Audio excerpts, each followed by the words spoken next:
convidamos as seguintes autoridades: Juiz Hudson Marcos, diretor-geral da Escola da Magistratura do Estado de Santa Catarina.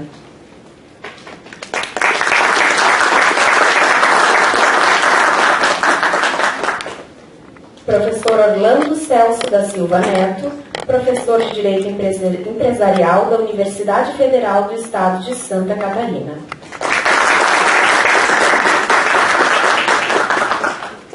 O palestrante desta manhã, professor Miguel Pestana de Vasconcelos.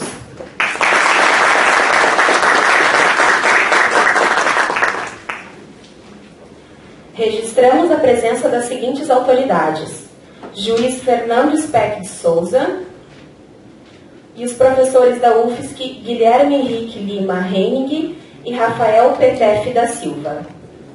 Podem sentar-se, por favor.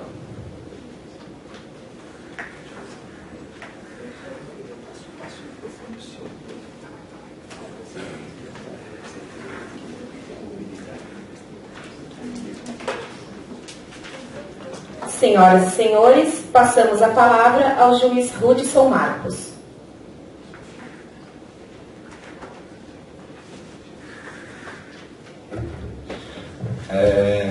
Bom dia a todos e a todas. Agradeço enormemente a presença. Uma segunda-feira pela manhã, nublada, ter um público desse tão efetivo é bem interessante para nós. Isso é mais um evento aqui capitaneado pelo professor Guilherme, então agradeço enormemente a presença do Guilherme, inicialmente fazer referência toda especial aqui ao professor Miguel Pestana Vasconcelos, que atravessou o Atlântico para nos brindar aqui com os seus conhecimentos. Ficamos bem felizes, professor. A escola agradece enormemente aqui o seu esforço e a contribuição na partilha de que nós entendemos que é o que mais, é a área mais nobre do ser humano, que é a partilha do conhecimento. Então, obrigado e desejo aqui uma boa palestra. Também agradecer enormemente a presença do professor Orlando Celso da Silva Neto. O professor Orlando é nosso parceiro, inclusive, aqui na Escola da Magistratura, professor da escola, autor de obras extremamente consagradas, professor brilhante da Universidade Federal de Santa Catarina. Então, professor Orlando, o senhor sinta-se em casa, o senhor já é da casa, na verdade, e é um prazer enorme receber o senhor, tá?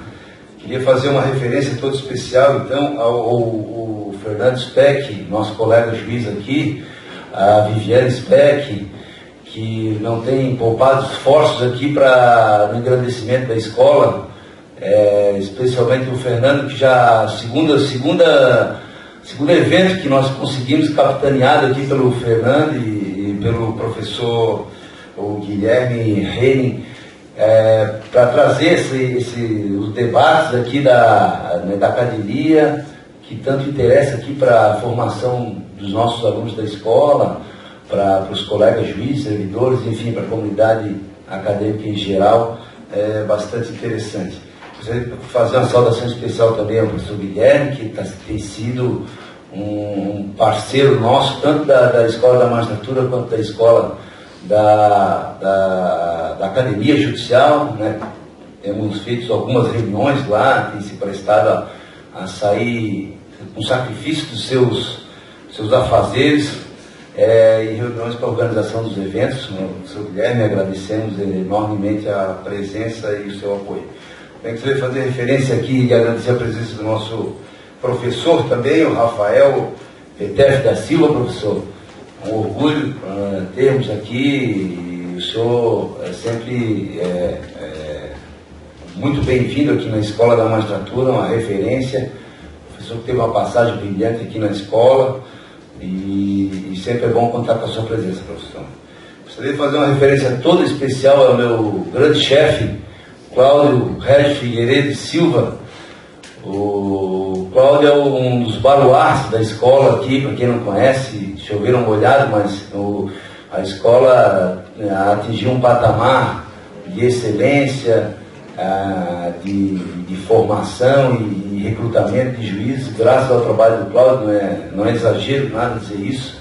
O Cláudio pegou um momento muito difícil da escola aqui, que a escola estava, por questão legislativa, mudança da Constituição, enfim, alguns programas aí que colocaram todas as escolas de magistratura numa situação bem difícil, né, de escolas associativas.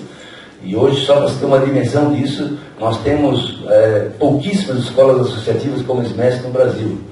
Algumas escolas, inclusive escolas renomadas, têm muita dificuldade de se manter. E o Dr. Cláudio, com a sua maestria em gestão, conseguiu recriar, repensar a escola, reinventar e fazer diversas ações aqui que hoje com certeza a escola colhe os frutos por conta disso. Então só tenho a agradecer, tá? Então, colegas, o evento contrato de franchising, o professor Miguel Pestana depois já vai ser apresentado aqui pelo colega Orlando, mas é muito importante aqui a gente trazer a discussão das novas ideias, do que se tem produzido, né, no meio acadêmico, acerca desse contrato, que é fundamental hoje para a atividade econômica, para as relações, não só particulares, que transbordam, inclusive, para o interesse coletivo. Então, hoje um dos instrumentos, um dos mais importantes que nós temos aqui no direito privado. Então, o tema é altamente palpitante, e agradeço enormemente aqui e parabenizo pela escolha do tema, porque o tema é bastante interessante.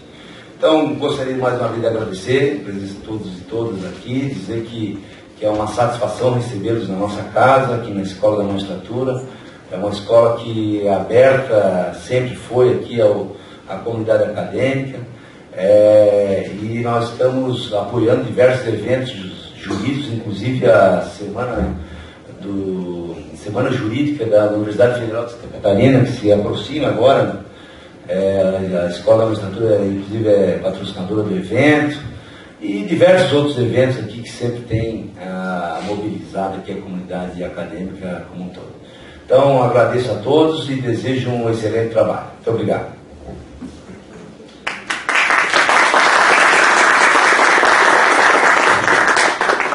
Agradecemos a presença do Dr. Hudson Marcos e solicitamos a permanência à mesa do Sr. Professor Orlando Celso da Silva Neto e do Sr. Professor Miguel Pestana de Vasconcelos.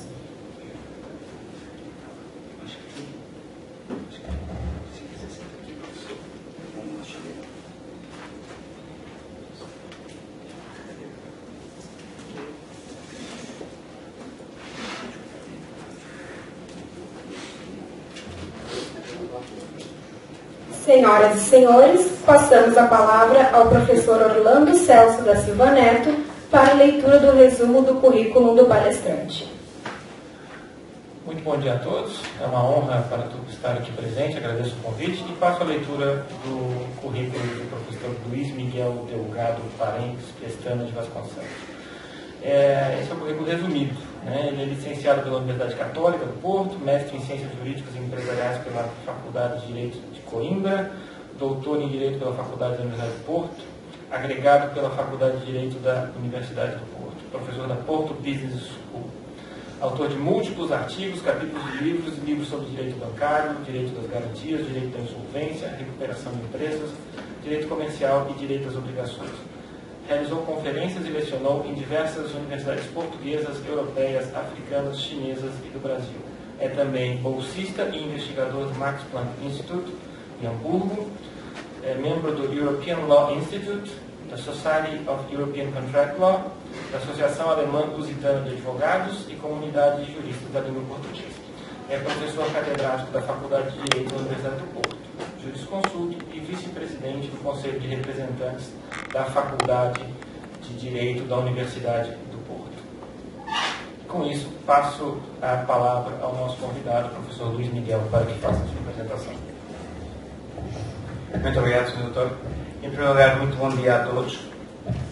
Eu gostaria, em primeiro lugar, de agradecer a gentileza do convite para proferir aqui esta conferência e dizer que estou particularmente honrado por aqui estar e estou aqui com uma grande satisfação nesta escola, na estrutura, aqui também na Universidade Federal de Santa Catarina, neste estado tão bonito de Santa Catarina também. Gostaria, passado esta pequena nota, de saudar, em primeiro lugar, o Sr. Dr. Rui Marques, diretor-geral, diretor-geral da Escola de Magistratura do Estado de Santa Catarina, o Sr. Professor Orlando Celso de Silva Neto, que é professor diretor empresarial, tenho um colega aqui da área na Faculdade de Direito da Universidade Federal de Santa Catarina. Gostaria também de dar um palavra especial ao Sr. Dr. Juiz Fernando Speck de Sousa e ao Sr. Dr. Rafael Petéfio da Silva, em particular, uma palavra especial ao meu colega, amigo e já há alguns anos, o Dr. Guilherme Rani, que teve um trabalho muito grande para ouvir aqui e cuja amizade, não sei exatamente, mas que o esforço que o esforço todo para a realização desta conferência e a boa vontade que manifestou. Eu trago aqui um tema que é um tema de direito empresarial, sendo certo que é um tema que cruza o direito empresarial com as obrigações, isto pelo seguinte, porque parte do direito empresarial tudo aquilo que tem a ver com a dinâmica da relação empresarial entre sujeitos comerciais, em regra, sociedades comerciais, se faz por via de contratos. Portanto, é aqui necessário importar no direito comercial, necessariamente, toda a teoria das obrigações, embora de uma forma funcionalizada. As obrigações, em regra, têm uma perspectiva muito estática, uma perspectiva civilista estática. O direito comercial e estas obrigações, se quiserem, comerciais, destes contratos, têm uma perspectiva dinâmica. Inserem-se numa lógica própria, numa lógica da atividade comercial. Esse enquadramento leva, muitas vezes, não exatamente a soluções diferentes daquilo que decorre no quadro geral de direito das obrigações, isto também não poderíamos fugir propriamente a isso, mas leva a uma perspectiva diferente das coisas, uma perspectiva eminentemente dinâmica. Portanto, isto é uma área de intersecção muito interessante entre aquilo que é o direito comercial e que está no núcleo do direito comercial. Reparem, só para dar uma nota, o comercial, a definição de comercial é comércio de mercadorias, vem daí, troca de mercadorias. O direito comercial começa por ser a troca de mercadorias, portanto começa por ser contratos aos sujeitos, ao destino da empresa. Eu não queria conhecê-los muito mais com estas considerações, mas isto é importante para esta ligação que aqui se faz. Muito daqui são obrigações, muito são figuras trazidas da outra parte do direito comercial, nomeadamente aqui do direito da propriedade industrial, e são figuras próprias de contratos que, em geral, são contratos empresariais, ou seja, os contratos duradouros.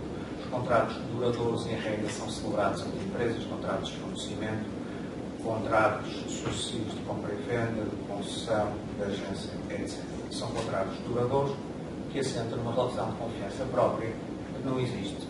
Não tem que existir nos contratos, como um contrato de compra e venda, que é isoladamente considerado. Ora bem, feitas estas apreciações, eu vou entrar no meu ponto central, que é o contrato de franquia. Como é que eu vou abordar este problema? Eu vou fazer um enquadramento ligando depois àquilo que eu chamaria os principais problemas que se têm gerado na aplicação desta figura. A minha análise, necessariamente, é uma análise que parte do sistema jurídico português, mas é mais do que isso. A franquia tem uma importância enorme no que diz respeito à União Europeia e, como sabem, nós temos um mercado único. Portanto, as soluções, em certa medida, tendem a aproximar-se. Portanto, a perspectiva é direito português, trazendo um contributo aqui também dos outros ordenamentos jurídicos, mais dos outros ordenamentos jurídicos, também da jurisprudência que tem tratado as diversas questões relativas a esta matéria. Muito bem. De onde é que vem a franquia? Ou franchising? Nós em Portugal traduzimos franchising por franquia, embora o contrato não seja um contrato típico. Eu vou-lhes dar um exemplo e depois, a partir do exemplo, nós avançamos. Um dos principais pontos, ou uma das razões principais de sucesso da Coca-Cola, que todos conhecem, tem a ver com a própria estrutura jurídica que foi adotada, a inovação trazida pelos juristas na difusão do próprio produto.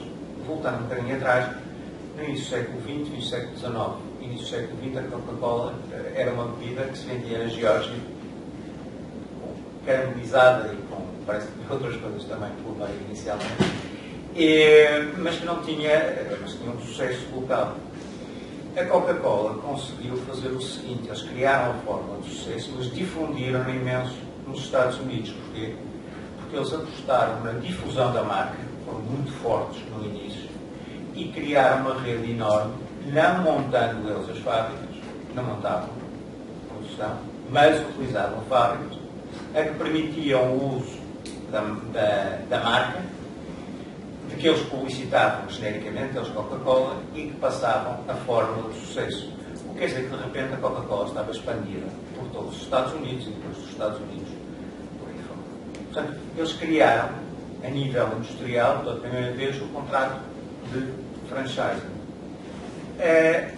Essa foi a raiz inicial do fenómeno.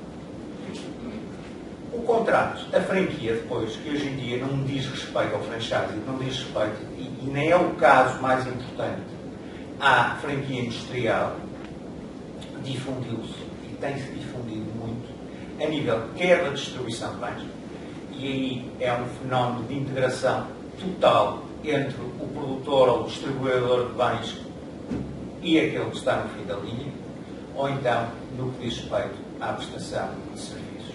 Analisando as coisas em termos económicos, e os aspectos económicos são fundamentais para se perceber este contrato, senão está-se a fazer uma análise do esqueleto sem vermos os músculos e os movimentos em ação, sem percebermos o sangue da figura.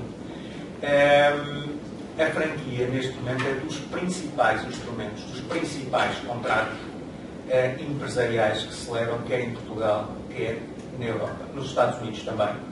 Cerca de 25% da distribuição era realizada por via de franchising, embora o franchising deles tenha uma latitude um bocadinho maior.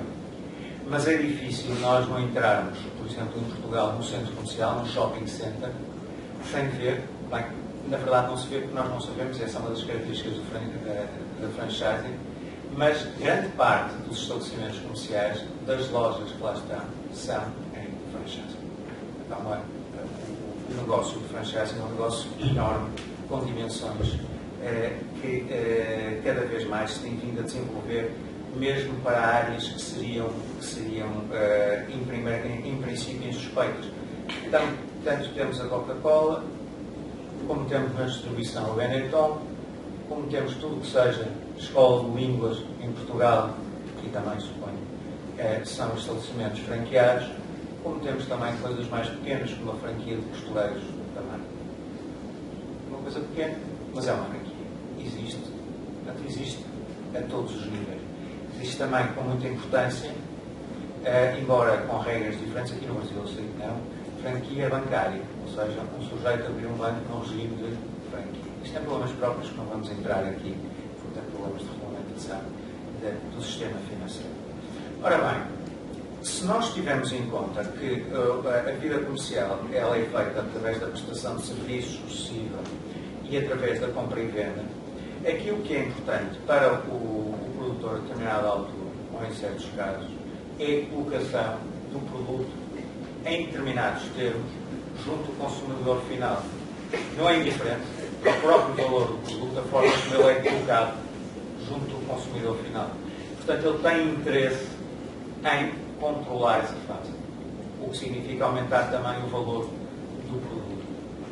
Depois, há um outro aspecto que tem a ver com o seguinte: se nós formos até o século XIX, e não quero entrar muito em aspectos históricos, mas é bom para perceber as coisas, qualquer sujeito, montava um pequeno estabelecimento e depois envolvia-se com base nas capacidades daquele próprio sujeito, aquilo que nós chamamos de uma mercearia, um comércio mais pequeno.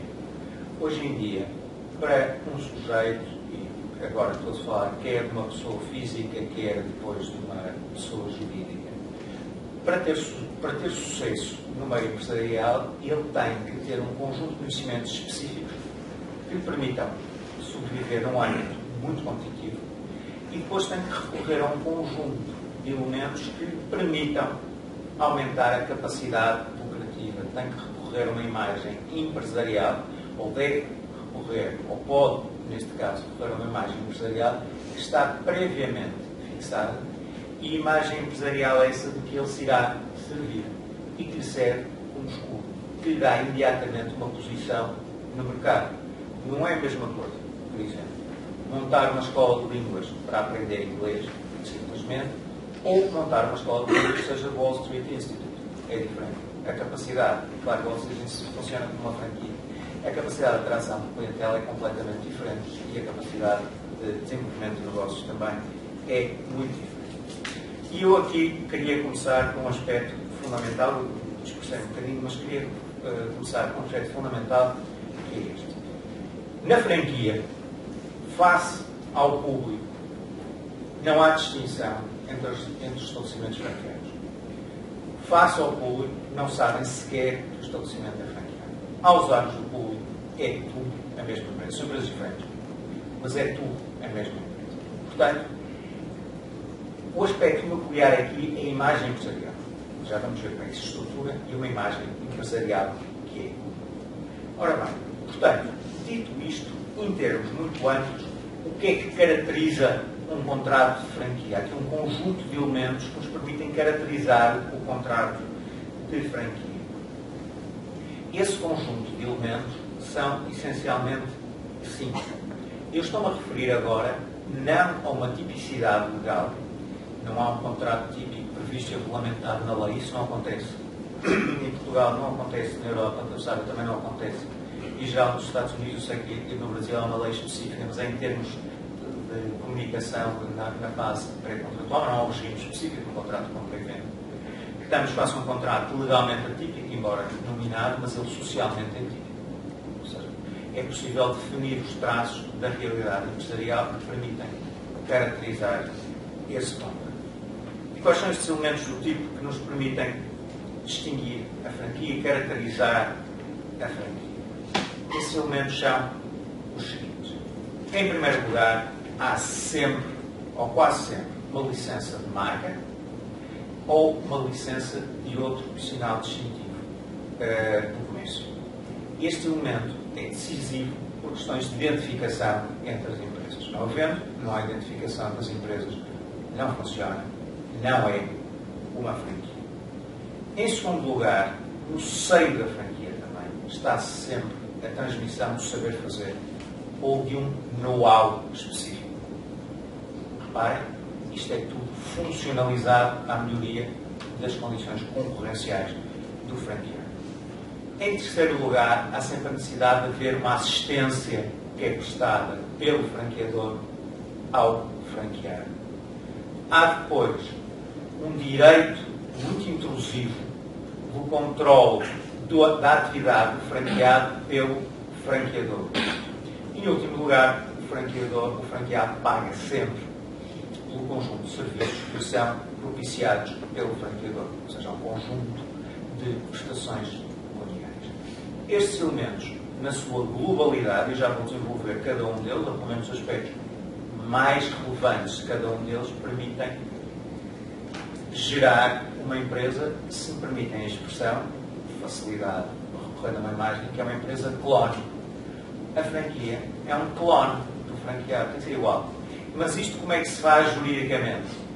Articulando tudo isto. São este conjunto de prestações que nos permitem chegar a este resultado final. Muito bem. Quanto aos sinais distintivos do comércio, parece óbvio, ele tem que atuar. Se pegarmos, eu vou utilizar 2 ou 3 exemplos, porque na realidade empresarial convém sempre quando pessoas estarem a exemplificar para se perceberem melhor, os conceitos, que é os regimes Ora bem, se os senhores pensarem na Benetton, eu suponho que tenha uma grande divulgação no Brasil também, pelo menos na Europa tem uma divulgação muito grande aqui, suponho que também. Na Benetton, evidentemente, os franqueados utilizam, têm uma licença de marca para utilizarem a marca Benetton e depois tem também aquilo que nós chamamos o logótipo da Benetton, que depois está tudo integrado. Eles para gerarem a identificação total, a marca é igual ao logótipo.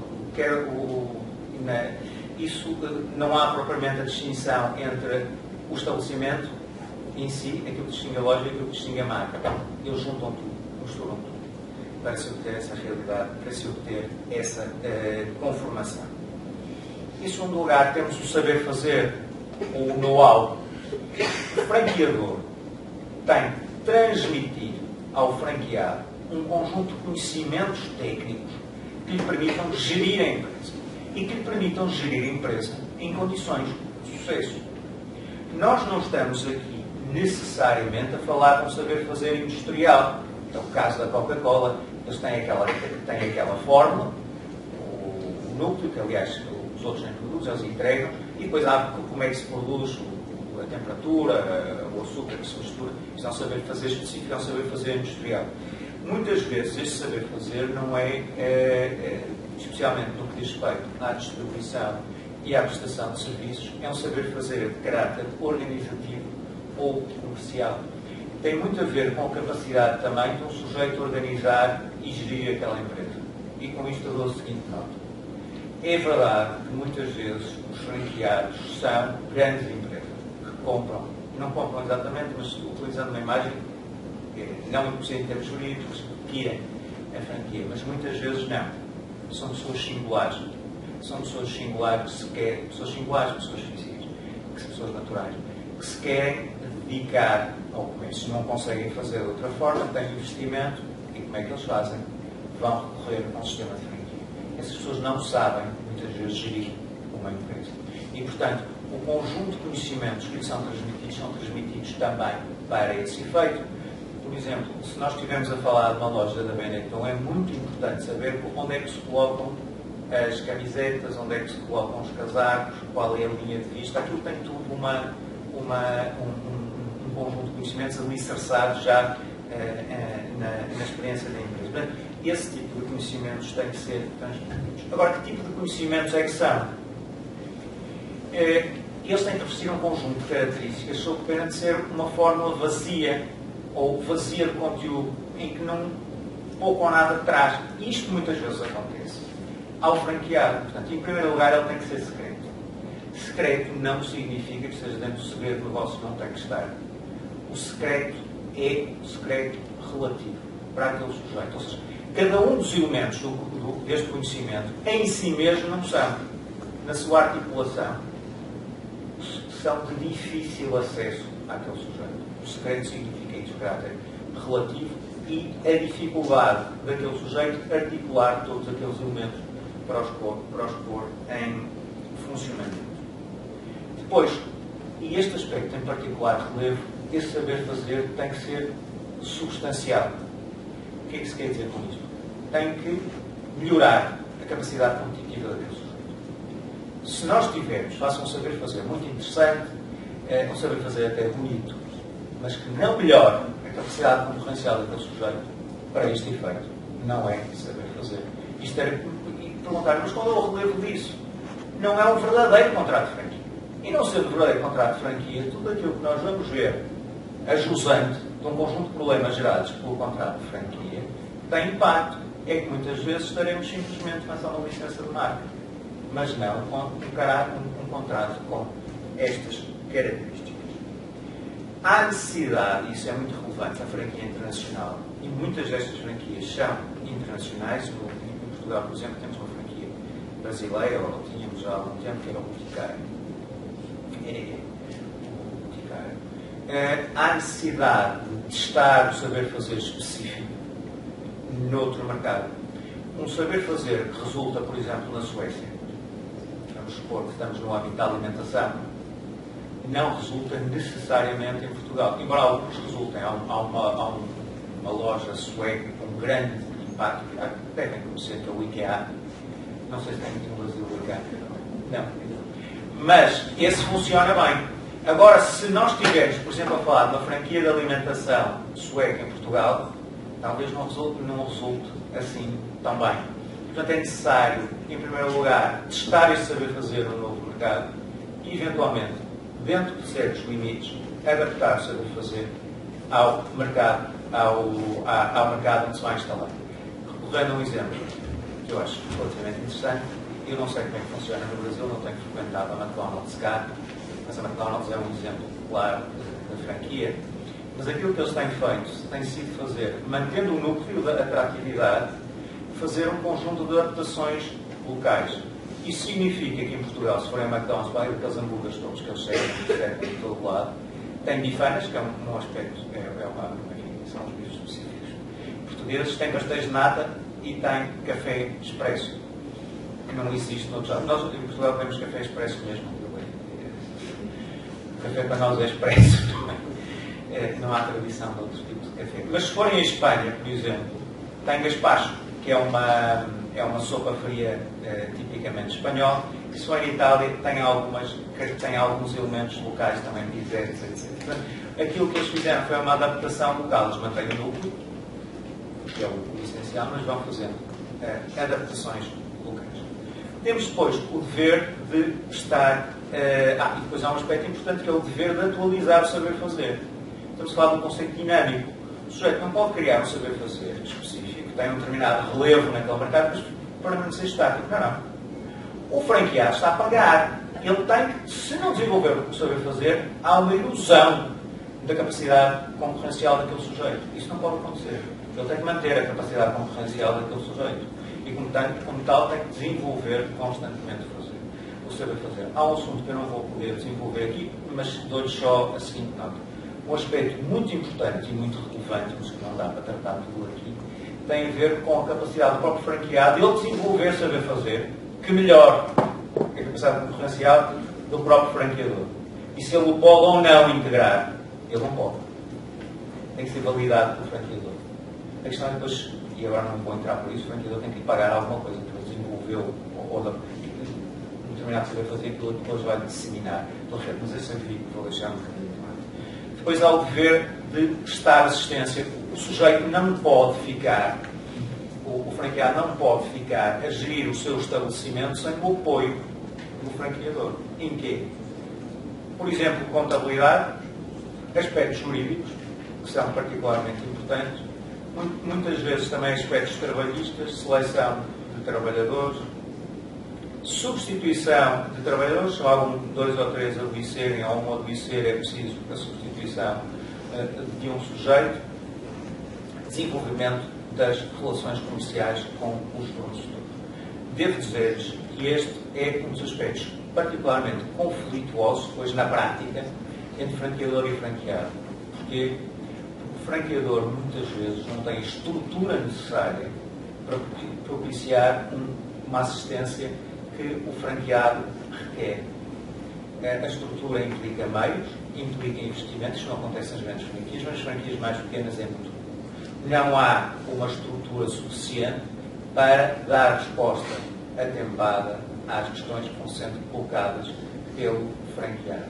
Se me permitem uma observação, eu diria que um dos problemas em termos de realidade empresarial hoje é que há uma preocupação muito grande na venda, prestação de serviços ou no produto, mas depois não há capacidade técnica interna para executar. Portanto, as coisas ficam muitas vezes, são vendidas de uma determinada forma, mas a nível de execução depois não são.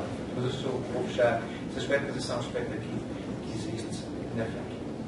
Depois, temos a obrigação, por parte do franqueado, de suportar o controle do franqueador. O franqueador tem que verificar, em concreto, se todas as prescrições, que em geral integram aquilo que se chama o livro da franquia, na gíria, a Bíblia da franquia, que tem que ser seguidas, são muito rigorosas. Em alguns casos mais extensas, o McDonald's é uma coisa impressionante, bastante controlada ao meu nível, outras vezes menos extensas, mas ele tem que garantir que aquilo é tudo cumprido. Se aquilo não for cumprido, a imagem empresarial dele pode deteriorar-se, dele do franqueador. Primeiro aspecto aqui. este direito de controle não pode chegar ao tempo, não pode chegar ao ponto de gerar uma intromissão tal que leva à descaracterização do contrato de franquia com o contrato de trabalho. Vejam também que muitas vezes o contrato de franquia é utilizado para disfarçar verdadeiros contratos de trabalho. Tudo tem a ver com restrições trabalhistas ao próprio despedimento dos trabalhadores e muitas vezes há um disfarce. Mas deixando esse aspecto de lado, isso teria que se verificar de acordo com os princípios do direito de trabalho que permitem caracterizar um contrato como um contrato de trabalho. Como aquilo que o franqueador coloca nas mãos do franqueado é a sua imagem empresarial, isso significa que a imagem empresarial do franqueador, está nas mãos do franqueado. Porque se o franqueado cometer alguma infração, se baixar os estándares, se praticar até um ato ilícito, aquilo não se vai refletir só nele, vai-se refletir em toda a rede e vai-se refletir no franqueador também. Eu vou recorrer aqui a 2 exemplos. Uma cadeia de restaurantes em Portugal, de comida chinesa, e difundida por todo o país. Funcionava bem. A determinada altura houve uma inspeção económica e descobriram que 2 ou 3 restaurantes, eram muitos, na área de Lisboa, tinham alguns problemas sanitários. Isso apareceu na imprensa. Estamos a falar de 100 restaurantes, não sei quantos é que eram, estamos a falar de 2 ou 3, porque apareceu na imprensa. Isso significa que, de um momento para o outro, os outros restaurantes ficaram praticamente vazios e a loja e o estabelecimento, a rede, acabou por fechar. Isso significa que houve um incumprimento daqueles dois, seguramente houve um incumprimento, que as regras sanitárias não foram cumpridas, os outros estavam a cumprir, mas aquilo atingiu a rede e destruiu a rede. Portanto, isto é particularmente importante na franquia, o franqueador controlar o que está a acontecer. E ele deve controlar o que está a acontecer, não só porque é o direito de manter e de preservar aquilo que é um bem imaterial mais importante. Estamos a falar aqui de um bem imaterial, que é a imagem de marca. E deve fazê-lo não só no seu interesse, mas atenção, isto permite caracterizar aqui a relação contratual de outra forma. Porque, embora muitas vezes não esteja previsto no contrato, deve ter, não esteja previsto no contrato, enfim, não esteja diretamente previsto no contrato, retira-se da própria interpretação do contrato, que há um direito dos outros franqueados, é que o franqueador, a exigir o controle do franqueador. Porque eles não podem ficar na posição de não exercer o franqueador esse controle, não exercer de forma incisiva, e depois a posição deles está nas mãos também do vizinho do lado, ou do sujeito que tem uma loja noutro país. Não pode ficar nas mãos dele. Eu dou-lhes um outro exemplo. Há uns anos houve um problema com a Coca-Cola belga. A Coca-Cola belga, salvo seja, não há Coca-Cola belga, é a mesma, só que é produzida na Bélgica. Produzida na Bélgica. A Coca-Cola belga é distribuída na Bélgica, é produzida na Bélgica. Aquilo circula, provavelmente na parte norte de França, deve haver umas latas com a Coca-Cola belga também. Houve um problema com a Coca-Cola belga, com essa produzida na Bélgica. Mas era uma coisa muito localizada, mas aquilo foi noticiado imediatamente no Financial Times, por isso é tudo amplificado. E o diretor, o CEO da Coca-Cola, eu não estou especialmente preocupado, eu não estou especialmente preocupado, porque na verdade ninguém sabe exatamente onde é que é a Bélgica, bem fiz tempo, mas bem, as pessoas sabiam, mas a questão não é essa, a Bélgica nós produzimos para todo o mundo, só que eu não sei, as ações da Coca-Cola vieram para ali abaixo porque houve muito imediatamente na China. Começaram a ter menos Coca-Cola e aqui se calhar no Brasil também, não sei até que ponto, em Portugal seguramente também, mas houve uma quebra. Por causa disso, porque a posição jurídica, a posição económica de cada um deles está nas mãos de cada um dos franqueados também. Nessa medida, o controle deve ser significativo. Em Portugal, um escândalo de uma franquia de marca em que os sujeitos, para ganharem mais dinheiro, resolveram, em vez de comprar a verdadeira distribuidora, compraram produtos em contrafação, foram apanhados pela inspeção económica e acabou a franquia. E os outros ficaram sem nada, foram à falência. Agora, depois há aqui uma outra coisa que muitas vezes não é devidamente compreendida. É que o franqueado, como ele é completamente identificado como franqueador, está na completa dependência da política económica do franqueador. Se o franqueador tomar decisões em termos de política empresarial erradas, ele paga por isso. Querem um exemplo? Há uns anos, isto foi para o Benetton, na Alemanha. A Benetton tem uma rede enorme de franquia na Alemanha. E a Benetton, como sabem, um dos elementos característicos e distintivos da própria Benetton, da franquia Benetton, era uma publicidade agressiva. Muito agressiva, ligada a causas sociais, a causas políticas, mas com um impacto muito forte. Eu lembro que havia uma uma imagem da Benetton, não sei se lembram, já foi há algum tempo, em que era uma pessoa que estava a morrer com AIDS. Era dura a imagem. Acontece que eles depois, quando de um conflito no Kosovo, eles pegaram numa t-shirt de um soldado que tinha morrido, que tinha uma mancha de sangue, e puseram por toda a Alemanha a t-shirt com essa a Benetton contra. Aquilo deu muito mal na Alemanha. E, portanto, houve imediatamente uma descida de vendas das lojas Benetton. E o que é que os franqueados fizeram? Os franqueados foram demandar a Benetton pela perda resultante daquilo que eles entendiam ser uma decisão empresarial errada. A ação foi depois decidida pelo Supremo Tribunal Alemão, que acabou por não dar razão aos franqueados pelo seguinte, porque ele entendeu que a decisão daquela que estava na base da campanha publicitária tinha sido economicamente razoável. E uma pessoa os juízes não entram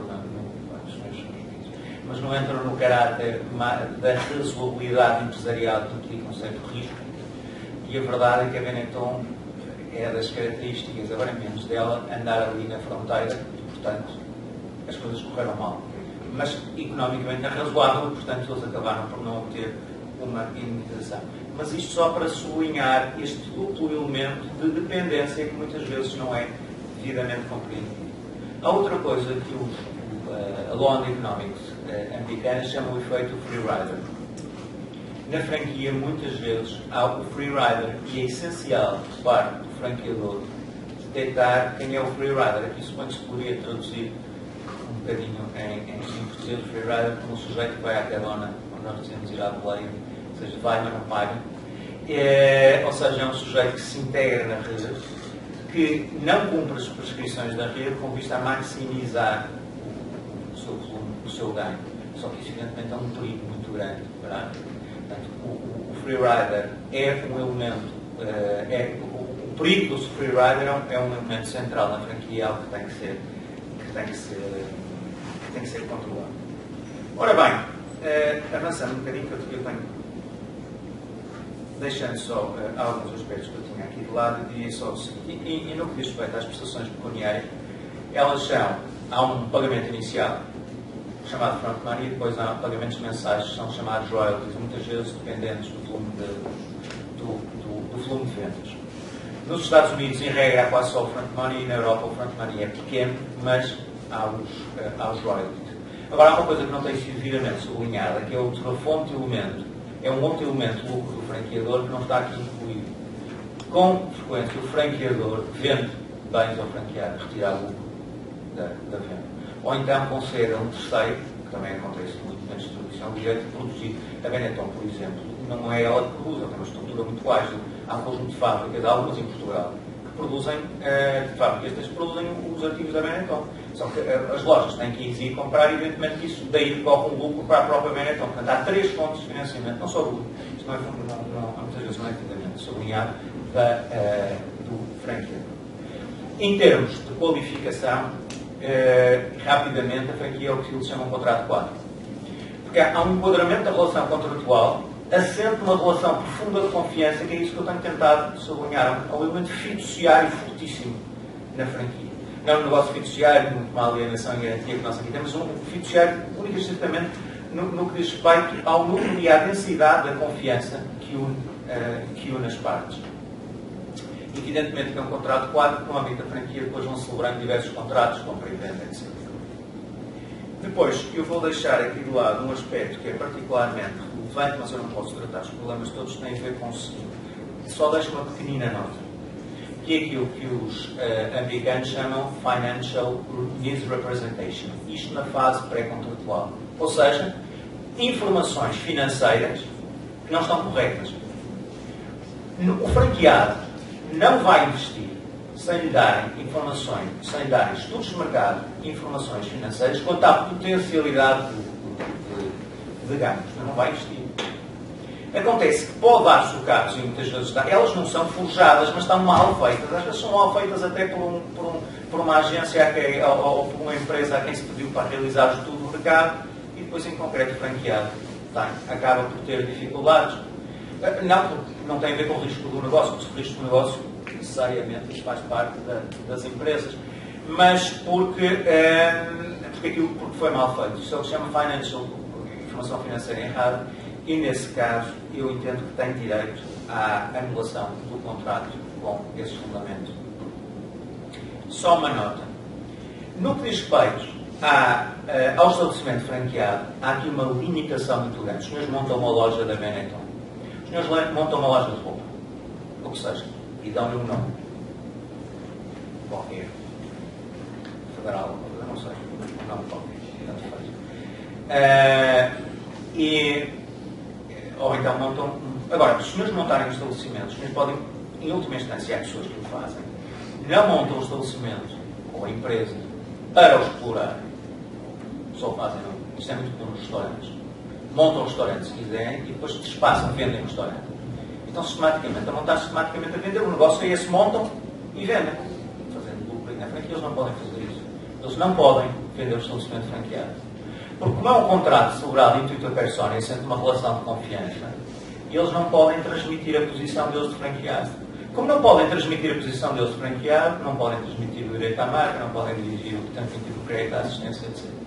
O franqueado não pode transmitir o estabelecimento de franqueado. E isso é uma limitação grande da sua posição, aspecto que as pessoas depois só se apercebem no fim da linha, quando querem transmitir o estabelecimento.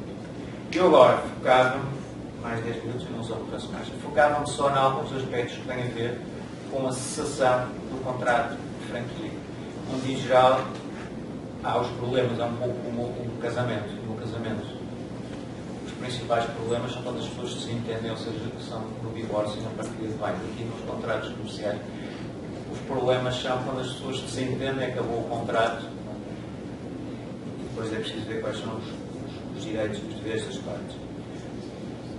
A franquia é um contrato duradouro. E sendo um contrato duradouro, as causas de cessação do contrato duradouro não são as mesmas causas de cessação dos contratos com prestações instantâneas. O que é que nós temos aqui? Temos o acordo das partes que leva à cessação, o recurso do prazo, renovação ou não, a denúncia se o contrato não tiver, for por tempo indeterminado, não tiver prazo, ou resolução. Com fundamento específico da resolução. Enfim, no que diz respeito aqui à prorrogação do contrato, eu diria o seguinte: o contrato é celebrado, por exemplo, por 10 anos, prorrogável por 2 e por aí fora. Não há nada de especial quanto a isto. O aspecto relevante aqui na franquia, que tem uma importância grande e é um assunto discutido por todas, mas não é só na Europa, nos Estados Unidos também, tem a ver com a proteção do investimento feito. Um sujeito que monta um sistema de franquia tem que fazer um investimento grande, maior ou menor. Se for a Coca-Cola, é um investimento enorme, se for a McDonald's, já tive acesso aos números, é um investimento brutal, porque eles têm que, o edifício é feito de raiz. Se uma franquia mais pequena, o investimento é menor, mas como o Sheraton, por exemplo, uma franquia hoteleira, o investimento é brutal. Mas depende, pode ser maior ou menor, não interessa. A verdade é que há um investimento. Agora, o que é que acontece? Se o período contratual inicial, 5 anos, por exemplo, não for objetivamente suficiente para amortizar o investimento, e o franqueado, em última instância, não renova o contrato. Eu não quero renovar o contrato. O sujeito não conseguiu amortizar o investimento todo. Coloca-se a questão de saber o seguinte: ele tem direito à prorrogação do contrato o período de tempo necessário a amortizar o investimento? Ou não tem? E, portanto, sofre aqui uma perda. A questão é discutida. Há quem defenda que tem, há quem defenda que não tem. Eu aqui entendo o seguinte: das duas, uma. Ou o contrato foi celebrado por adesão, ou seja, não foi possível discutir aquelas coisas. É padronizado. Ou aceitam ou não aceitam. E aí há um controle mais intenso. Em Portugal nós temos uma lei específica que controla para os contratos de adesão. O controle é mais intenso e a boa-fé permitirá, em certos casos, se for óbvio que aquilo não é suficiente para permitir a amortização de investimento, levar uma regulação do contrato necessário para esse período de tempo, e noutros casos em que não, que tem sido livremente negociado. Foi livremente negociado, não as pessoas correm risco. Faz parte da vida comercial, as pessoas tomam decisões erradas e sofrem consequências das decisões erradas que correm. Portanto, aí não haverá nada a fazer. Não foi suficiente, tivesse negociado um prazo mais extenso. Evidentemente que a situação é diferente naqueles casos em que não vou negociar nada, porque aquilo foi colocado naqueles termos e objetivamente não é possível amortizar nesse período. Quanto à resolução do contrato, notem que o fundamento aqui é aquilo que se chama a justa causa subjetiva. Isto é uma tradução do próprio direito alemão, eles têm isto, a cessação do contrato por causa, chamam-lhe uma tradução direta por causa importante. Isso nós chamamos de justa causa objetiva e tem a ver com o seguinte, tem a ver com a perda da relação de confiança. O incumprimento pode não ser um incumprimento em si particularmente relevante. Pode ser um incumprimento relativamente pequeno, mas ser reiterado. Simplesmente, se esse incumprimento levar a que uma das partes perca a confiança na outra, no sentido que ele irá executar aquele contrato tal como tinha sido inicialmente definido, ele pode resolver o contrato. Isso é especialmente relevante na franquia, noutros contratos que sentem uma relação de confiança muito intensa, devido àquilo que é depositado, à imagem empresarial que é depositada no franqueado, em certa medida também à dependência que o franqueado tem do franqueador. Suponham um exemplo simples. Suponham que na McDonald's, o sempre do tempo, tem um prazo para limpeza muito específico, todas as horas. O sujeito não faz aquilo todas as horas, mas faz cada 70 minutos. Isto é pequeno, mas quebra a confiança. O franqueador deixa de confiar que o sujeito vai cumprir depois as outras coisas todas. E, portanto, à luz da relação de confiança, isso é a causa suficiente para a resolução do contrato, embora ela em si pareça um comportamento com um incumprimento relativamente pouco relevante. Só 2 pontos que eu gostaria de tratar. Um aspecto importante aqui, mas eu vou tratar em 2 minutos para não ser mais, já excedi muito bem. Um aspecto muito importante que se discute na franquia, se discute em todo o direito, em todos os países do direito europeu. Porquê? Porque nós temos uma figura na agência, que vocês também têm aqui no Brasil, que é a indenização de clientela. A agência é um contrato uniformizado em termos da União Europeia. Há uma transposição da diretiva, portanto, com algumas alterações, ela é relativamente uniformizada. E contempla uma indenização de clientela. Aquilo que é discutido em toda a jurisprudência europeia é saber se a indenização de clientela, por analogia, se pode aplicar à concessão e depois, se em que medida se pode aplicar à franquia também. A jurisprudência alemã e a jurisprudência portuguesa, em grande parte, estendem à concessão. Em grande parte não, a jurisprudência portuguesa quase automaticamente estende, já nem verifica as proximidades. É duvidoso que se aplique também à franquia. Porquê? Porque a capacidade de angariação de clientela do franqueado é muito relativa. Mas mesmo assim, deixem-me dar só um exemplo da prática. Eu vou tratando destas coisas também, e é o último no âmbito empresarial, para a pessoa não ficar só perdida nos livros. Há uma escola de línguas muito popular, Lancaster House, que tem 4 escolas de línguas, ou 4 escolas de línguas à volta do Porto. Uma no Porto, outra em Gaia, enfim, são concelhos limítrofes. E, em princípio, uma escola de línguas grega, tudo fortemente padronizado, necessariamente é fortemente padronizado. Inexplicavelmente, sem ter a ver com aspectos da realidade local, porque eu sou numa área do Porto que seja, em termos económicos, seja mais, enfim, que haja um poder de compra maior, é natural que as pessoas se inscrevam mais. Mas não era isso. Mas ela tinha mais sucesso que as outras. Tinha mais clientela que as outras. Mas não é explicado pela teoria da franquia, porque a teoria da franquia diz que não pode acontecer. O problema é que os factos e a realidade empresarial vai para além das teorias todas. E aquilo acontecia porquê? Porque seguramente os professores eram mais competentes ali.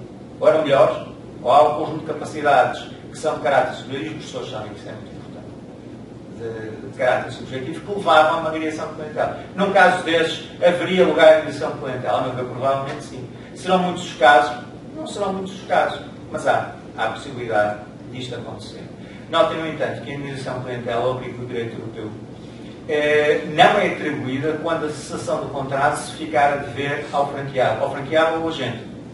Se for ele que fez cessar o negócio, foi ele que deu caso à resolução do negócio, não tem direito à indenização clientelar. Só um último ponto.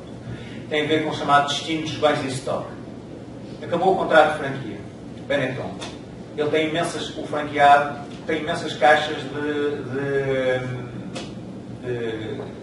de mercadoria, de camisolas, etc. Os 6 milhões ele pode vender. Ele pode vender como? Se ele não tiver a loja da Benetton, vai vender aonde? Não tem como escoar o produto. Aqui discute se ele poderá estender o contrato pelo período de tempo necessário a escoar o produto, se em certa medida o franqueador terá o dever de readquirir os bens, porque o franqueador depois poderá escoar por outra via. A questão é discutida, há respostas diferentes. Esta questão tratou-se também no Canadá, eu cheguei a estudar isso também no abrigo de direito canadiano. E a distinção que eu faço aqui é a seguinte: naqueles casos em que o contrato tenha cessado de facto imputável, não necessariamente culposo ao franqueado, então aí é um risco. Foi ele que levou à cessação do contrato, foi ele que incumpriu, foi ele que se opôs à prorrogação do contrato, são riscos que eles têm que vender a um preço mais baixo, tentar vender outros franqueadores, ou então ficar com a mercadoria. É diferente, no entanto, se tivesse sido o franqueador. Foi o franqueador que deu causa à cessação do contrato. Foi o franqueador que incumpriu. Ele ficou com aquela mercadoria. Nesse caso, eu entendo que há uma obrigação com faculdade alternativa de ou permitir o escoamento do produto por período de tempo necessário, ou então o franqueador readquire o bem decorrido desse período de tempo. Enfim, eu fui tocando em alguns dos principais problemas da franquia. Agradeço muito a vossa atenção e a paciência que tiveram para me ouvir. Muito obrigado.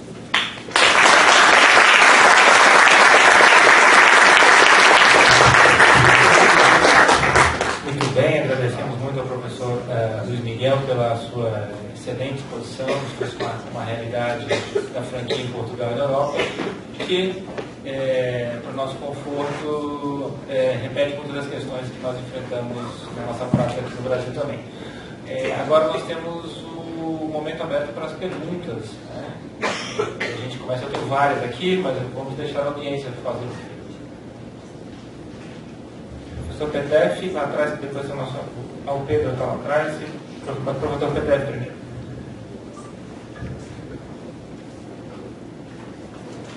Alô. Bom dia a todos. Gostaria de iniciar parabenizando fortemente a palestra do professor catedrático, Alexandre Vasconcelos, que realmente foi muito ilustrativa para todos nós. Eu gostaria de fazer, talvez, se for permitido pela presidência, 2 questionamentos. O primeiro deles me causou muito interesse aquele exemplo dos restaurantes chineses em Portugal. E quando existe uma situação como essa, e imaginando, por hipótese, que aqueles franqueados que acabaram observando o seu negócio findar, né, porque realmente a marca já não era mais aceita pelo mercado, em decorrência de alguns poucos problemas que ocorreram em restaurantes bem específicos. Essas pessoas, se eles não conseguirem imputar esse problema a um defeito de fiscalização do franqueador, e portanto eles não conseguiriam colocar o franqueador no polo passivo de uma eventual ação indenizatória, como se em Portugal eles tiveram essa possibilidade de mover uma ação diretamente contra os franqueados. E eu pergunto isso porque aqui no Brasil nós não teríamos uma problemática maior, porque dentro do nosso sistema de responsabilidade civil extracontratual com cláusula geral, estilo francês, nós conseguimos remeter o problema para o dano reflexo. Como em Portugal vocês têm aquela restrição muito dura do 495 e do 496 do Código Civil português, muito ao modelo alemão, o que a gente sabe é que em Portugal situações como essa teriam uma situação muito difícil de obter êxito, pelo menos numa via de uma responsabilidade civil extracontratual, se fosse esse o único fundamento possível para a demanda. Então eu gostaria de saber se houve alguma solução para isso em Portugal. No Brasil, nós temos alguns precedentes recentes do STJ que vêm aumentando cada vez mais, tanto que eu tive uma vez a oportunidade de apresentar isso em Coimbra e os professores portugueses ficaram muito impressionados, porque eu costumo dizer que a França, que sempre foi um país que foi o modelo do mundo, um sistema mais aberto de dommage par ricochet, hoje não chega aos pés do Brasil. Ou seja, os exemplos brasileiros fazem corar até os franceses. Então, imagine um professor alemão ou um professor português muito mais restritivo. Essa seria a primeira pergunta. O meu segundo questionamento é em relação a esses inadimplementos pequenos, mais recorrentes e que vão quebrando o problema da confiança. No direito brasileiro, nós temos um desenvolvimento muito tímido da figura da violação positiva do contrato. E que normalmente, se não me falha a memória, em Portugal vocês trabalham mais com o termo de cumprimento imperfeito. Pelo menos na obra do professor João Calvão, que é o que eu mais leio quando eu recorro a essas figuras. Em Portugal, seria o desfecho de uma situação como essa, seria muito mais uma resolução ou uma resilição baseada em cumprimento imperfeito ou uma violação positiva do contrato? Seria essa a fundamentação clássica que nós teríamos em Portugal para um problema como esse? Seriam esses meus dois questionamentos. Obrigado. Doutor, muito obrigado pelos seus questionamentos, são muito interessantes. São muito interessantes e vão ao coração das obrigações. O doutor deu 2 tiros. Eu ia dizer deu 2 tiros no coração das obrigações para seguir este nível, mas não é isso. Não é nesse sentido, bastante essencial. Em Portugal, não. Portanto, o nosso sistema de responsabilidade civil é fortissimamente tributário do alemão. O Código Civil português é original, é diferente, mas é muito influenciado pelo Código. Então, na responsabilidade civil, sim, extracontratual. Na responsabilidade civil extracontratual, das duas, uma. Eu agora não vou desenvolver muito, mas na generalidade do outro, não quer dizer, ou são normas de proteção, ou há uma norma de proteção que foi violada, e havendo uma norma de proteção que atinge, que vise interesses particulares, é possível demandar, ou então é um direito absoluto. Não há aqui direito absoluto, não há o direito à empresa. Poderia pensar-se numa coisa dessas, mas estamos a falar nas margens já aqui, já não. Eu tenho dúvidas que isso pudesse acontecer. Tecnicamente, do ponto de vista contratual, não há nada a fazer, porque eles não têm ação contra os outros, não há um vínculo contratual. Na prática, os outros estabelecimentos foram, em rigor, uma coisa daquelas, foram declarados insolventes. Mas isso, e portanto, não haveria assim muito a fazer, e tem a ver com, repare, tem a ver também com o risco próprio deste negócio.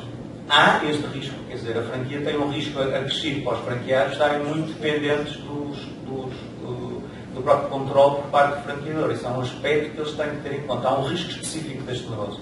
Essa questão da imagem empresarial, como é isso que eu estava a tentar sublinhar, implica uma fragilidade grande a determinada altura a comportamentos oportunísticos. Há um free rider qualquer que começa a comprar carne, que não é melhor, mas que dá um lucro maior ainda. Agora, do ponto de vista da responsabilidade civil em Portugal, e o contratual não. A não ser que houvesse, depois eles tivessem celebrado contratos, já não. Celebrado contratos entre eles. Responsabilidade contratual seguramente não, porque nós temos estas duas vias. Ou é um direito absoluto, quando muito podia falar-se aqui no direito à empresa, mas eu acho mais esquisito, desculpa o termo, ou uma norma de proteção.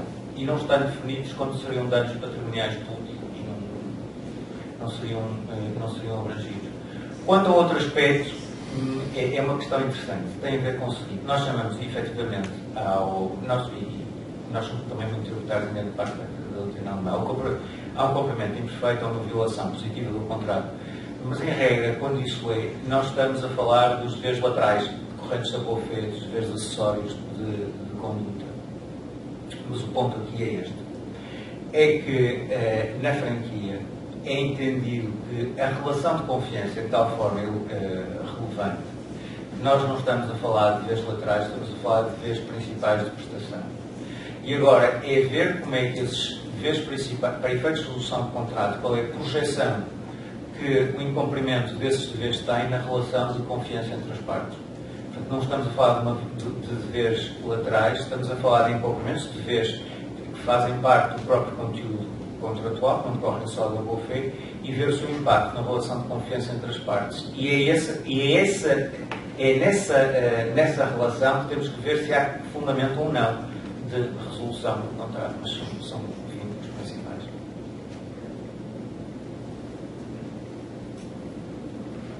Bom dia. Queria agradecer ao professor presidente Vasconcelos pela exposição, ao professor Oldano pela palavra. A minha pergunta ela vai em relação à concorrência entre os franqueados. Ali nos 3 pontos, o terceiro ponto que o senhor destacou foi relacionado à necessidade de prestação de auxílio, de assistência, incluindo, inclusive, assistência não só relacionada ao know-how transmitido, mas à operação do negócio. Muitas vezes que a gente está tratando com pessoas que abrem franquias, que elas não têm noções de gestão, administração de um negócio, que podem realmente manchar a marca que é prestada, mas ao mesmo tempo prejudicar qualquer tipo de rendimento. E além de ter apontado no caso das escolas de línguas lá de Porto, que uma delas ela sobressai as demais, e por questões próprias, seja eventualmente uma localidade ou vantagens comparativas próprias. Mas, eventualmente, se o contrato ele não traz uma previsão sobre, por exemplo, o número de escolas numa determinada região, e o franqueado, que ao mesmo tempo é uma pessoa que muitas vezes pode não ter esse conhecimento gerencial, a gente tem um inchaço de uma determinada franquia em alguma região, por exemplo, fazendo com que todas percam ao mesmo tempo depois de um número X. Quais são os principais mecanismos ou as compreensões, por exemplo, na Europa, os mecanismos de resolução desse tipo de problema, em que todos saem perdendo porque não houve uma regulação por meio do franqueador, que deixou abrir a esmo uma determinada franquia, loja, escola de inglês numa região, ou que tem a sua contribuição também por meio pelo franqueado, que acabou não tendo a atenção e o conhecimento necessário. Quais são os principais meios de resolução desse tipo de problema? O contrato de franquia, um dos aspectos do contrato de franquia que eu não tratei aqui, eu escrevi um livro sobre isso e parte, é só para explicar, parte de um terço do meu livro tem a ver com questões de direito à concorrência. A franquia levanta imensos problemas de direito à concorrência. A nível de direito europeu, uma das principais questões que se colocou a nível de franquia foi no âmbito da concorrência. Foi aí que a franquia começou a ser analisada. Há o famoso acordo pró-núpcia, que é uma coisa, um estabelecimento de justiça. Bom, não interessa agora. Isso tem a ver com aspectos horizontais, não verticais da concorrência. No que diz respeito aos aspectos horizontais, é perfeitamente possível e, em regra, existe a definição de áreas. E não é considerada uma violação, para este efeito, não é considerada uma violação da concorrência. Tem esta área geográfica, tem aquela área geográfica, e, portanto, isso é tudo definido contratualmente. Ou seja, um sujeito celebra um contrato de franquia e o outro compromete-se a não abrir uma outra unidade naquele espaço durante aquele tempo. E isso é necessário. Ora, o que não podem impedir, dizer, o senhor tem uma franquia aqui em Lisboa e não pode aceitar pessoas que tenham residência no Porto. Com base nesse limite, isso não pode fazer. Agora, não abrir outra franquia na região de Lisboa, isso pode. Isso pode. Não podem limitar depois a concorrência por essa via em termos de destinatários. Outro aspecto diferente, mas isso não vou entrar por aí, são as chamadas restrições verticais da concorrência. Restrições a nível de estados diferentes da concorrência. E quanto a isso, há um regulamento quanto a essa matéria que trata todos os acordos verticais e, nomeadamente, os acordos de distribuição, e insere-se aí também a franquia. Esse tipo de restrições é definido a esse nível, quanto a cotas de mercado, etc. Mas isso é muito já diferente. Mais alguma pergunta da audiência? Em relação à subordinação entre o franqueador e o franqueado, existe algum mecanismo que possibilite ao franqueado vetar as decisões do franqueador? Pode haver, se houver estamos nos contratos, não é? Não. Quer dizer, estamos no âmbito contratual. Eles podem definir isso no contrato. Claro que podem. Podem tornar, em certa medida, o franqueador obrigado a obter o consentimento do franqueado ou dos franqueados para determinado tipo de políticas. Mas isso tem que estar definido no contrato. Se não estiver definido no contrato, não. Bom, agora a mesa vai fazer algumas perguntas. Eu estou efetivamente muito instigado por essa apresentação. E eu acho que, sobremaneira, se ressalta a característica econômica do contrato de franquia. Então, eu tenho algumas perguntas, eu vou fazer uma e, de repente, a gente depois abre de novo para a plateia. Professor Luiz Miguel, Esse é um contrato de dependência, é um contrato de colaboração, é um contrato em que as decisões tomadas pelo franqueador afetam sobremaneira o franqueado. E a gente pode dizer que o franqueado não está 100% do timão. Ele tem um franqueador que de alguma forma lhe influencia sobremaneira. A minha pergunta aqui é, em que medida esse controle do franqueador pode significar, que é previsto legalmente, mas em que medida esse controle pode ser objeto de abuso ou pode ser objeto de simples equívoco empresarial, de maneira tal que essa intervenção leve a perdas e danos, maus resultados? Quando é que há o dever de indenizar? O Excelência falou numa completa dependência da política econômica do franqueador. E a minha pergunta eu tenho duas perguntas aqui. Primeiro, se existe alguma espécie é aplicado em Portugal e na Europa alguma espécie de business judgment rule para determinação de culpa e consequente responsabilização do franqueador pelos danos causados pelas suas decisões? Foi mencionado o caso da Benetton, e aí ficou dentro de uma espécie de business judgment rule, foi uma decisão econômica razoável, mas eu queria que o senhor elaborasse um pouquinho mais. Mas eu queria perguntar também o seguinte: é um contrato duradouro, é um contrato de longo prazo, em 5 anos muitas coisas acontecem, na economia, na relação, e existem algumas expectativas iniciais que nem sempre são mantidas. Isso, quando causado por fatores externos, isso é do risco do negócio. Mas essas expectativas iniciais, elas podem talvez ser modificadas por atitudes intrapartes. Eu vou lhe dar um exemplo e a partir desse exemplo o senhor pode elaborar. Por exemplo, as margens de comercialização das mercadorias fornecidas pelo franqueador são X, digamos 50% no início do contrato, e a decisão do franqueado de abrir sua franquia é tomada com base nessa margem. Ao longo do contrato, modificações tais que essa margem diminui com o cap de preço máximo de venda ao consumidor final pelo franqueado, fixado pelo franqueador, e com uma redução significativa de margem. Isso como é que a jurisprudência vê esse tipo de situação? Obrigado, Sr. A Business Judgment Rule é absolutamente essencial na responsabilidade societária. A partir do momento em que, para a responsabilização neste caso até para a responsabilização dos administradores da sociedade, que será diretamente prevista,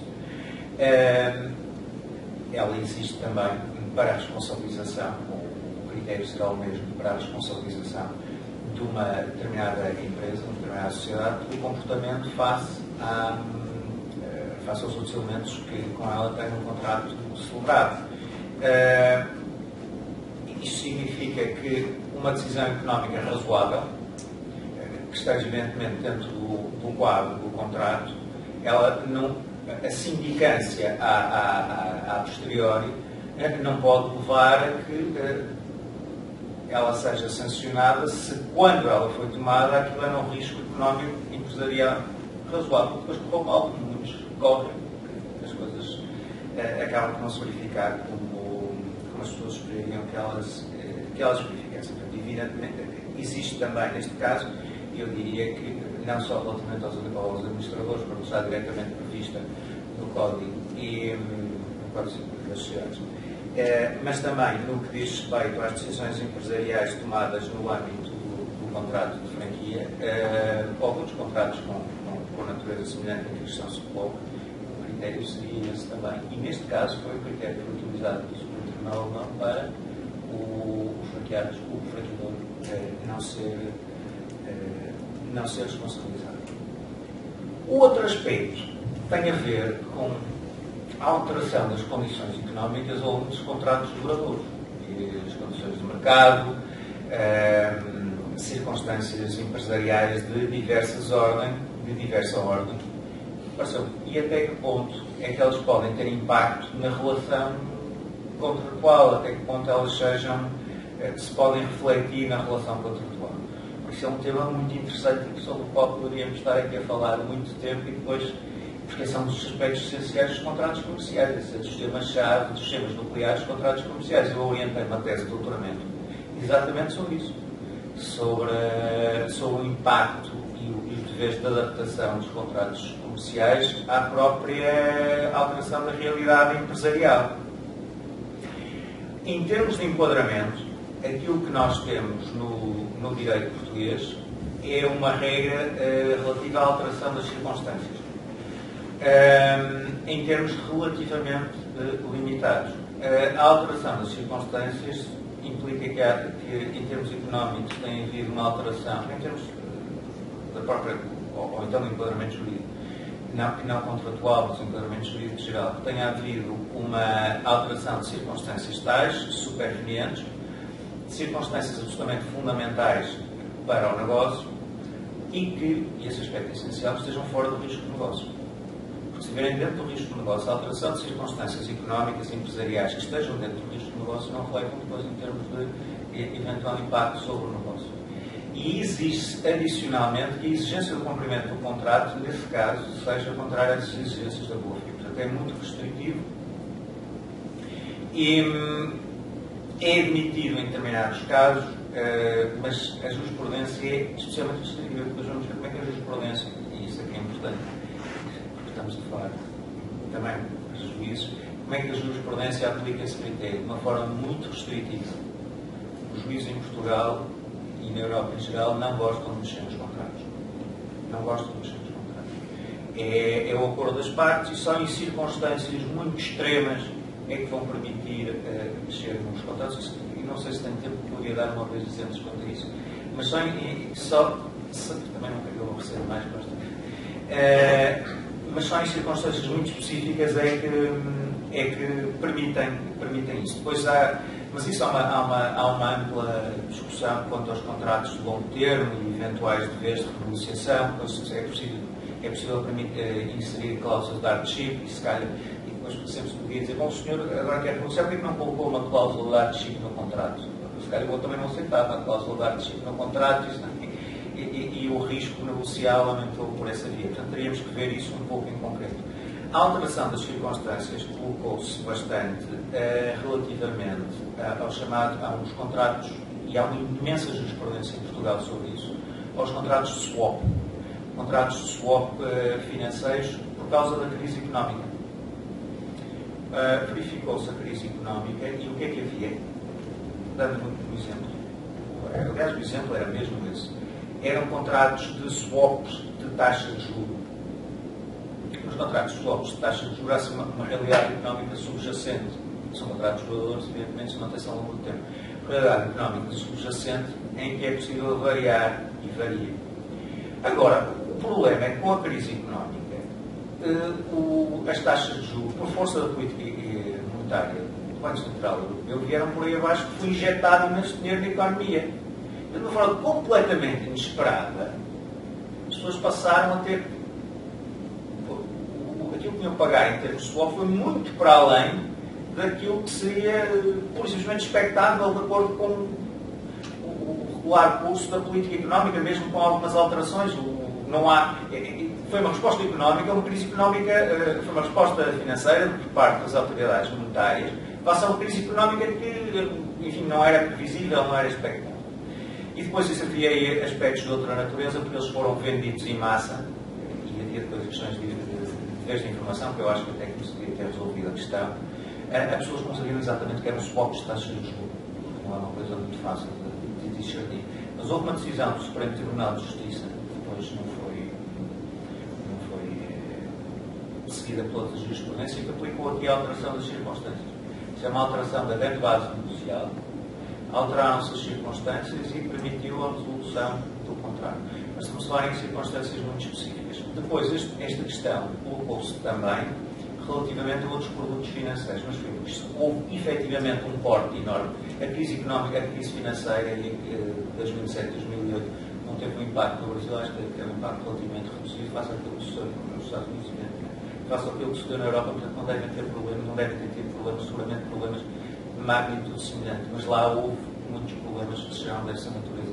Por exemplo, um outro problema que quase seguramente se irá gerar, bem, não sei, depende de circunstâncias políticas, tem a ver com o Brexit. Porque, havendo o Brexit, há um conjunto de elementos que estão ligados à construção de próprios relacionamentos contratuais com o Estado inglês no âmbito da União com o Reino Unido. No âmbito da União Europeia, o Brexit era completamente inesperado e o reenquadramento de todo todo o Reino Unido fora do quadro da União Europeia. Isso é que vai acontecer, ninguém sabe. Isso também não se sabe, acho eu. Mas isto poderá dar lugar a circunstâncias dessa natureza, desculpa. Mas os tribunais portugueses são muito restritivos. Eles só permitem coisas dessas em última instância. Até porque têm, enfim, agora não, se abrirem muita porta a isso, corre o risco de aumentar muito a litigância. É muito redução, tem sido muito restritivo. Mas há aí um conjunto de outros problemas que eu não tratei aí, porque isso é um mar e é muito tratado na jurisprudência da doutrina norte-americana. Obrigado, professor. Muito interessante essa visão e a sua frase final poderia servir de uma lição para os nossos futuros magistrados, né? Que há consequências na intervenção excessiva em contratos. Às vezes, consequências não antevistas, inclusive pelos próprios magistrados. Existe aqui no Brasil, desde muito mais formalizado, desde o ano passado, a obrigação de que o juiz seja consequencialista na sua decisão. Ele deve levar em consideração a lei de introdução às normas do direito brasileiro, diz que o juiz deve levar em consideração as consequências da sua decisão, e não também na interpretação, na aplicação da norma jurídica ao caso concreto, deve levar em consideração as consequências da sua decisão. Me parece que nós estamos indo para o final, mas parece que ainda temos tempo para uma pergunta. Tem alguém na audiência mais alguma? Senão eu teria mais uma final, acho que final pelo menos. Professor, um assunto que me interessa muito nos contratos, dos contratos de colaboração, é a rescisão. Escrevi inclusive com o jovem Rodrigo, que está ali me orientando no mestrado, agora mestre já, um artigo que se chama, não lembro exatamente o título, mas ele trata dos aspectos econômicos da rescisão no contrato de colaboração. E uma constatação nossa, e aí faço o link com a sua palestra, é que esse assunto é um assunto sobre o qual não é dada pelas partes a devida consideração na fase da negociação. As pessoas negociam para frente, as pessoas negociam pensando no contrato e não na sua rescisão. Mas há valores, não é? O seu exemplo do Lancaster Idiomas foi muito interessante, porque é que aquela pequena grupo de franquias do mesmo dono tem uma performance muito maior do que a performance nacional. Porque é que no contrato de distribuição de cervejas, em determinada região, aquela marca tem 50% do market share, quando no resto do Brasil tem 10%. E aí ocorre a rescisão, e na verdade é nesse local em que o distribuidor conseguiu levar a marca do distribuidor com mais sucesso do que a rede, é onde o distribuidor tem mais incentivos econômicos para rescindir o contrato e não continuar. Porque ele vai herdar uma clientela muito maior. E aí, quando Vossa Excelência fala que pode se aplicar por analogia, discute-se se há a possibilidade ou não de aplicar por analogia as regras sobre o contrato típico de agência, nós temos uma situação parecida no Brasil, porque nós temos alguns contratos típicos com regras pré-fixadas de indenização, no caso da concessão de repente de veículos, é o caso da representação comercial, e outros que não. E a pergunta que fica em que medida esse esforço superior à média, ou sucesso superior à média do franqueado, uma média dos franqueados por um franqueado específico, deve ser recompensado economicamente no caso da rescisão por culpa ou por iniciativa do franqueador. Existe algum precedente nesse sentido, em função da situação específica dessa sobreperformance se comparado com o resto da rede? A dois níveis. Se alguém não entendeu, a relevância econômica é o seguinte, é que na rescisão do contrato, o franqueado ficará proibido de usar a marca e não terá a sua clientela, uma clientela que ele desenvolveu, pelo menos num nível melhor, excedeu a expectativa em relação ao restante da rede. Essa clientela fica herdada basicamente de graça, salvo uma previsão contratual nesse tipo de contrato, mas basicamente essa clientela é herdada pelo franqueador, que pode refranquear para quem quiser. Muito obrigado. Muito obrigado. Eu achei muito interessante, agora, se me permite, a observação que fez com a questão consequencialista, porque eu ando há imenso tempo a defender a mesma coisa no direito português. Ou seja, no direito português, aliás, eu não acho que seja só o direito português, na correta interpretação das normas. Eu acho, mas eu sou muito sensível mesmo a isso. Não pode haver uma interpretação de uma norma que não atenda às consequências da decisão. Se as consequências da decisão não forem decisões não forem corretas, isso significa simplesmente que a decisão está errada, não significa outra coisa. Significa que é preciso pegar o percurso interpretativo todo e voltar à base para ver o erro. Não pode dar o resultado errado ou um resultado seja um resultado patentemente injusto e depois dizer-se, bem, em alguns casos, efetivamente, eu isto não falo mais até no âmbito direito comercial, que é banal, é uma coisa diferente, vamos deixar isso de lado, vamos centrar-nos. Mas isso é preciso refazer, isso faz parte do círculo hermenêutico. Chega-se ao resultado da interpretação e volta-se atrás para ver qual é o resultado. Não pode ser um resultado irrazoável, não pode. E este resultado simplesmente não está correto. É preciso voltar a fazer a interpretação e pagarmos todos os elementos de interpretação, voltar à rácio, voltar aos lugares paralelos. Isso deve ser feito. Eu tive uma discussão académica muito, se me permitir, eu digo só em 2 minutos. Eu tive uma discussão académica muito relevante, que foi com artigo para cá, artigo para lá, e depois foi até ao Supremo Tribunal de Justiça, em que eu criticava justamente os colegas, porque me fazia uma interpretação da norma que formalmente batia certo sobre aquilo que eu dizia. O direito não é geometria. Isto não é um jogo de xadrez. Isto tem consequências. E, portanto, é necessário ver quais são as consequências em concreto e depois refazer-o, que é muito mais difícil. É muito mais difícil ter este raciocínio consequencialista e ver em concreto quais são as consequências e depois refazer todo o percurso argumentativo e recorrer a todos os recursos que um bom jurista tem, que eu acho que o Canari chama o arsenal de um bom jurista, que tem muitos elementos no arsenal para chegar a um resultado razoável e equilibrado, que esse tem que o alcançar. Eu acho isso absolutamente fundamental. Nós temos uma regra no direito português, mas que eu diria que é quase um princípio estruturante, que é a presunção do legislador razoável. Presume-se que aquele legislador é razoável, porque as soluções a que chegar são soluções razoáveis. Se as soluções são patentemente irrazoáveis, então há algo que está errado em termos interpretativos. Portanto, desculpe, eu avancei um bocadinho mais, mas acho que isso é uma perspectiva absolutamente essencial e muitas vezes eu vejo, com pena não, mas acho errado, que as pessoas façam determinadas interpretações, depois e o resultado é esse, paciência. Mas não é paciência nenhuma. Está mal. Tem que ver qual é o resultado prático e depois voltar a reconstituir o pensamento jurídico todo. Isto não é matemática.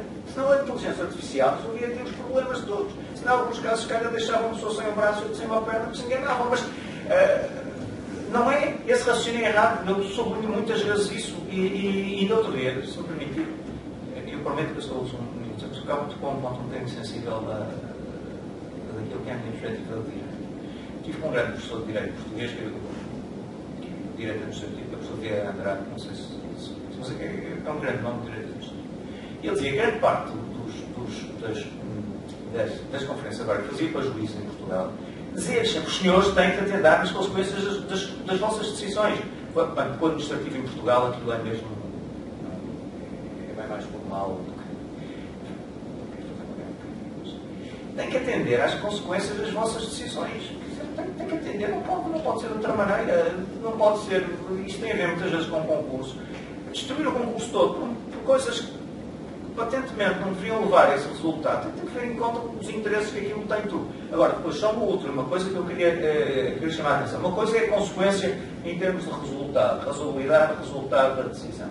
Outra coisa são as consequências que eu chamaria horizontais, porque se forem tomadas determinadas decisões que sejam pouco razoáveis, isso pode levar a destruir verdadeiros ramos de negócio. E é disso que estamos a falar. Isso pode ser uma consequência de determinadas interpretações, que muitas vezes, no caso concreto, desequilibra muito a relação, muitas vezes em favor daquilo que é considerada a parte mais fraca ou consumidor, mas depois podem ter consequências muito gravosas a nível de mercado e com consequências para todos os outros. E essas externalidades, se quiserem, são externalidades da decisão judicial, muitas vezes não são consideradas. Eu acho que essas externalidades deveriam ser. Quanto à sua questão, e eu acabo com isto, nós temos a figura da indenização de clientela, que vocês têm também aqui na agência, e aquilo que é discutir é essa indenização de clientela, que justamente visa ir buscar esse aporte, esse elemento adicional de clientela, que é aquele agora estamos a falar em franquia, mas que aquele agente levou. E depois o pagamento por isso, por essa vantagem adicional. Isso aplica-se na concessão.